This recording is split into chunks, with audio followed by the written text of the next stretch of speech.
হেজাৰটা দুখ চিন্তাবোৰে যেতিয়া মোক ভৰকৈ আমনি কৰে, বহুত চেষ্টা কৰোঁ নিজকে শান্ত ৰাখিবলৈ।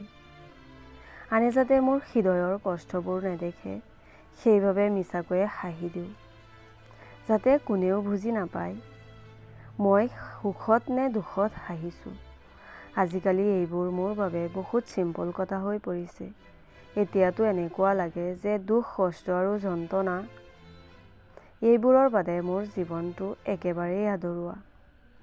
মোৰ বাবে এতিয়া তেনেই সাধাৰণ, সুখত হওক বা দুখতেই হওক হাঁহি থকাটো। কিন্তু আনে মোক লৈ কি ভাবে মই সেইবোৰহে নাজানো আৰু জানিবও নিবিচাৰোঁ। ভাগ্যত কি আছে নাজানো, কিন্তু ভৰকৈ ভাগৰি পৰিছোঁ। চেষ্টা বহুত কৰিলোঁ নিজক সান্তনা দিবলৈ, কিন্তু সকলো চেষ্টা বিফল হৈছে। কাৰণ এতিয়া মই জীৱনৰ সৈতে যুঁজিবলৈ সাহস হেৰুৱাই পেলাইছোঁ।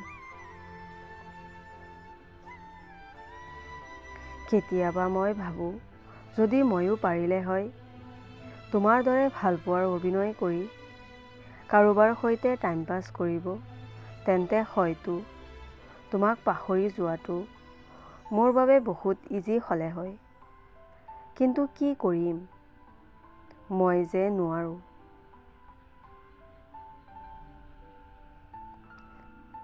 মই জানো তুমি এতিয়াও মোক মিছাই মাতিবা, বাট কোনো লাভ নাই, কাৰণ মই জানো তুমি কাৰ লগত বিজি থাকা, কাৰ লগত মেছেজ কৰা। শুনা, তুমি যদি তাইৰ লগত সুখী হোৱা ন, তেন্তে প্লিজ মোৰ জীৱনৰ পৰা এতিয়াই গুচি যোৱা। Please like, subscribe and share.